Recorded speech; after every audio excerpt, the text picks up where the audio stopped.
So hello guys, what's up and welcome back to my YouTube channel. It's me, your girl Barrister Neze, and this is Nezeville. The clouds are heavy and it's been raining, but it's not been raining marriages, babies or things like that. It has been raining death sentences. Last week we had the case of Peter Nwachukwu, husband of late gospel singer Osinachi Nwachukwu, who was convicted to die by hanging for causing her death. And today we have yet another capital conviction. A few years ago, tragedy struck. 22-year-old Oluwa Bameish Toyosi Ayanwola, a vibrant, hardworking lady, had left work as she always did, but she did not get home. Bameish, who was the youngest of 10 siblings from her family, the baby of the house, she was working as a fashion designer in Ajah, Lagos State. And at close of business, she had boarded a BRT bus at Chevron, Lekki, Lagos State. You see, her brother's wife had just put to bed and they needed her help. So she was en route to Oshodi on the mainland to assist them. It was February the 26th of 2022 and it was about 7:30 p.m. Darkness had fallen, and it was the usual practice that when it gets dark, the drivers of these BRT buses will put on the inner lights in the vehicles. But to her surprise, when she got in, the lights were turned off. Her suspicions grew even more when she realized that she was the only passenger in the bus and the driver had sped past several other people that needed to board without picking them. She began sending voice notes to her friend via WhatsApp, telling her that she didn't feel too well about what was happening. She videoed inside the bus and sent to this friend, and also wrote down the registration number of that BRT bus and sent to her friend. She had the gut feeling that something was wrong. Bameish knew that she was in big trouble when the driver stopped and picked 2 other male passengers, despite having passed several others before them that needed to board. The last message that Bameish's friend got before her phone lines became unreachable was, "Please pray for me." Bameish was never seen or heard from after that message, and so a search for her was launched. 9 days after her disappearance, on the 7th of March precisely, Bameish's lifeless body was discovered near Kata Bridge on Lagos Island. An eyewitness reported that she was still alive when she was thrown out of the moving bus some days ago, but succumbed to her injuries before help could come. The BRT driver, Mr. Andrew Nice, fled Lagos State to Ogun State after committing this heinous crime. He was apprehended there at Ogun State by men of the Department of State Services, the DSS. Investigations were launched and testimonies revealed that Andrew Nice had a long history of sexually assaulting female passengers. He will pick up select victims, rape them, and then fling them out of the moving vehicle. And I'm sure you may ask, why didn't these ladies speak up? Why didn't they report? And there again we go. The culture of shame, stigma, and victim blaming. So they kept quiet. Andrew was charged with multiple offenses, including murder, rape, and sexual assault.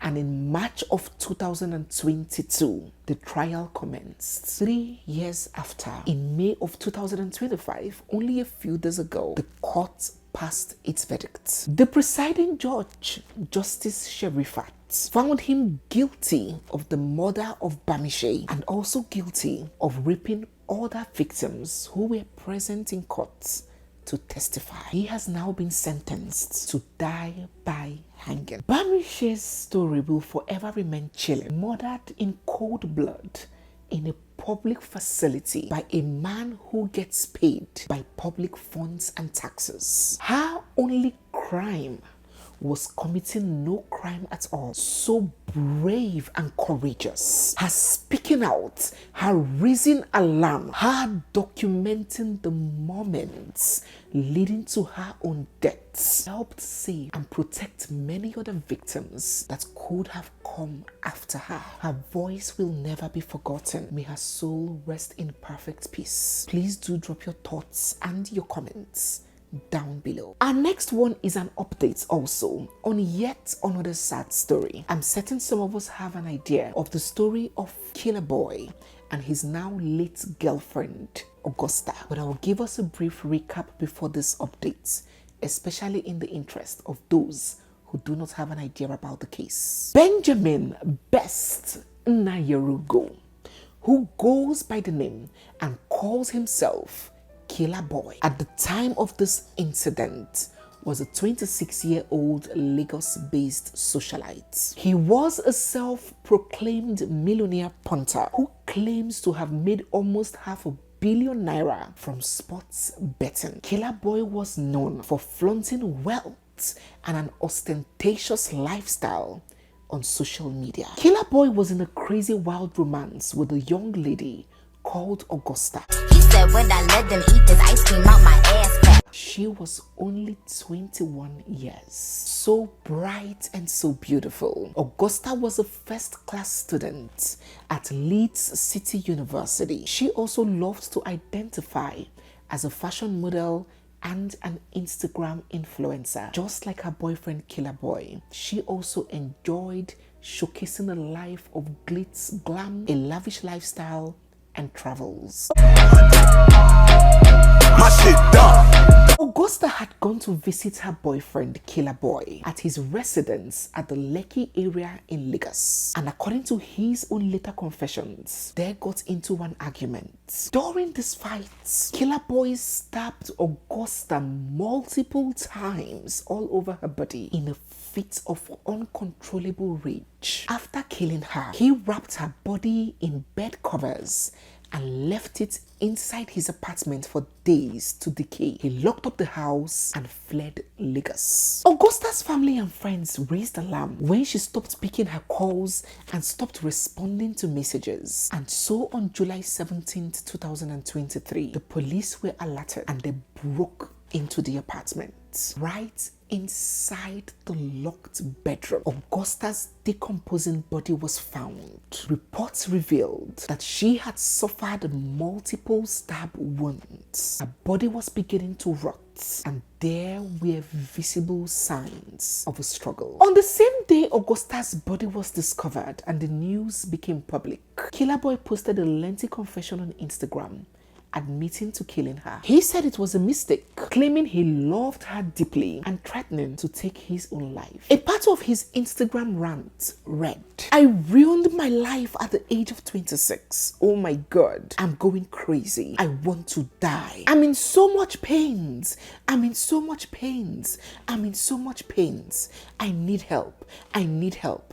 I need help. I got into an argument with my girlfriend, which fight I mistakenly stabbed her and ran away out of fear and been suicidal since then. I won't intend to end my life now because I have lost the one I cherish so much. I want to do the right thing and turn myself in. I will gladly die by paying with my life now." But did he turn himself in? No, he fled instead. Subsequently, KILLA BOY was declared by the Lagos State Police Command, and Interpol issued a red notice to help capture him internationally. He first fled to Sierra Leone, where he lived under a fake identity. He was living his best life, clubbing and partying. Augusta's brother traveled all the way to Sierra Leone to help in the capture of his sister's killer. Oh, her mother was in so much pain. Her first daughter, her only daughter. How many children did she have? She just had 2 kids, a boy and a girl, and now she was a mom of only 1 child. A single mother who suffered and labored to train her child in private university. Then one scoundrel came along and cut her daughter's life short. Benjamin belongs to the ISL court. I can't fight him. He has people backing him up in Legion. But I have the Almighty, my mommy. I promise you, God will fight for your justice. And I will never give up. That is what you know. Your mother is a lion. You know me, I'm a fighter. I will not die. You want me to be with you, but I've told you I can't be with you. I want to stay and fight for you. And my God will back me up. And we'll get it together. Happy baby. She will make constant visits to Augusta's grave, charging her up, calling on her not to rest, not to sleep yet, telling her to hunt Killer Boy down, that she should not rest until Killer Boy is apprehended and brought to book. You are resting already, but don't relax in the spirit. Fight them, hunt them, every one of them, plus the one that betrayed you, your roommate, to Benjamin that killed you. Malku, don't rest. Fight them. God will empower you today to fight this fight. If there is any way they have tied you in the spirit, you are loose today. Lose you. In the name of Jesus. Lose your star. You are loose I lose today. your star. And you will fight. I lose you. Because like I always tell you in the dream, I saw you day before yesterday. And I hugged you. And I told you, Marco, I love you. And you started crying. Don't cry again. Fight. Don't cry again. Fight. Fight. I know you are not happy where you are. Because if you were sick, you were frustrated there on earth and you die, you say, let me go and rest. But this one, every of your dreams, your aspirations, and Tiame, they say you know you have contact for her, and Tiame, you will sow every of our dreams, waiting that you will graduate. We will run a fashion house as a family together.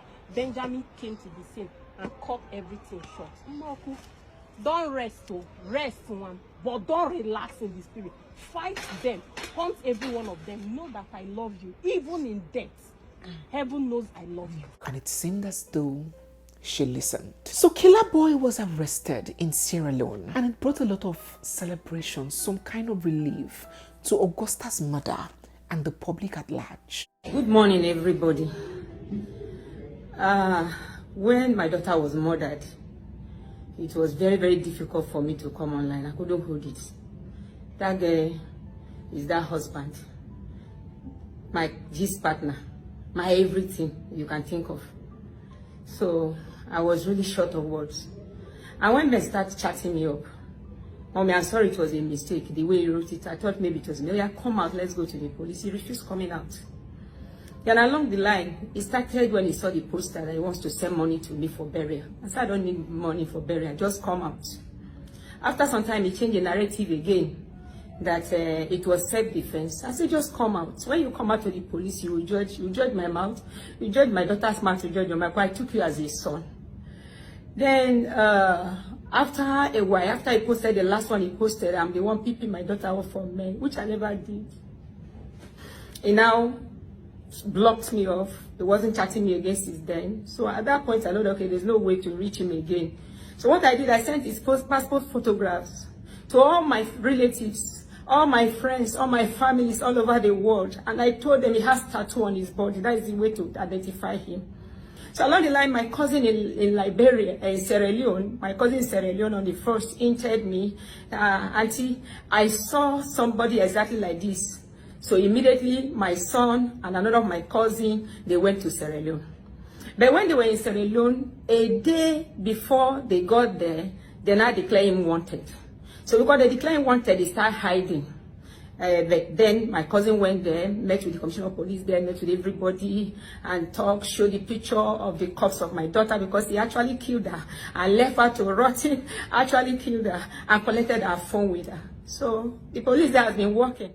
So yesterday night they kept chatting us. It was around 2 a.m.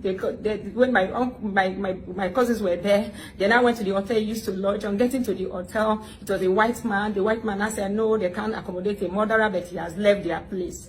That okay, let him print out his passport. You can't believe it. Nigerians all over the world, that he killed my daughter on the 13th of July. Best now, go Benjamin got Sierra Leone passports on the 28th of July. He changed his name. His son name that is Benjamin, he changed it to Kanu. His first name that is Best, he changed it to Preston.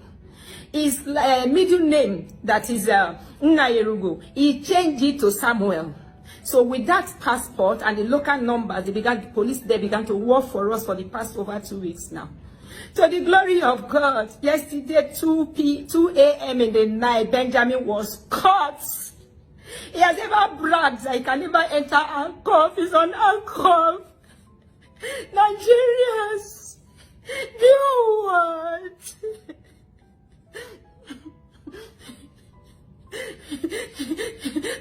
1% of the pay is gone this morning. That Benjamin is caught. And the next thing we heard was that he had escaped during a prison break in November last year. After escaping prison, that's if he actually did escape, KILLA BOY fled Sierra Leone all the way to Qatar using a fake Guinean passport under a false name and identity. He was arrested in Doha in January this year by Qatari authorities. KILLA BOY has now been successfully extradited back to Nigeria. He is now currently standing trial, being prosecuted for murder, and the death penalty most likely awaits him. From this story, some people chose to take a lesson of all that glitters is not gold. Be careful of the characters and the lifestyles of the people that you choose to hang around with.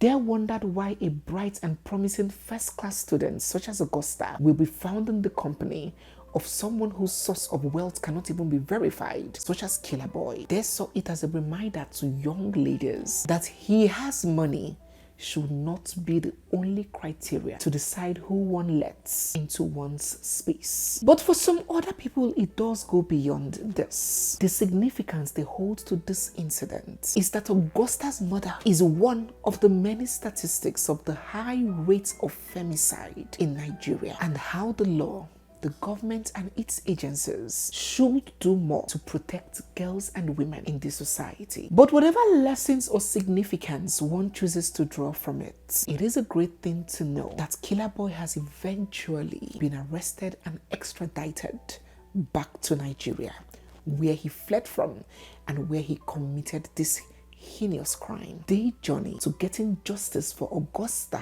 and her family has indeed begun. May her soul continue to rest in peace, and may her family continually find strength to bear and endure this very painful loss. Please share your thoughts and your comments down below. So guys, yes, we have come to the end of today's video. If you're new here, you're seeing me for the first time, or if you've been watching without subscribing, don't forget to hit the subscribe button, give this video a big thumbs up, drop your reactions on the 2 stories that we covered down below, and stay glued, for we have so much more coming your way.